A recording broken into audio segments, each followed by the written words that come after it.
Demain, c'est la sortie de The Testament sur Disney+. Je vous ai fait une première vidéo pour établir l'univers de la Servante écarlate, et là je continue dans celle-là, c'est la partie 2. Et c'est cette fille qui s'appelle Anna, c'est celle qu'on va suivre dans les Testaments. On va la suivre elle, et on va suivre la tante Lydia. Normalement, dans le livre, c'est ça. Dans la série, je crois que c'est un peu différent parce que l'actrice qui jouait la tante Lydia n'est pas en haut du casting. Donc probablement que soit elle aura d'autres saisons centrées sur elle, mais peut-être pas la saison 1.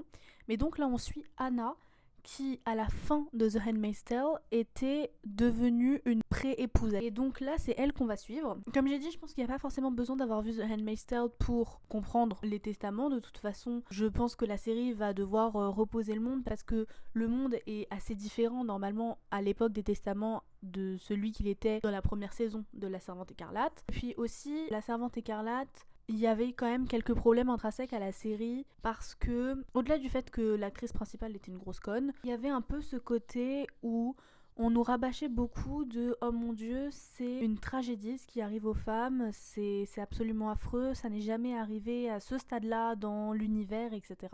Alors que Margaret Atwood, parce que le problème vient de l'autrice, elle s'est inspirée de choses qui sont arrivées au fur et à mesure des siècles, et ces trucs-là, la dictature par la religion, le contrôle sur le corps des femmes, etc., ça arrive encore aujourd'hui, l'esclavage sexuel, ça arrive encore aujourd'hui, et ça touche majoritairement dans le monde les femmes racisées plus que les femmes blanches.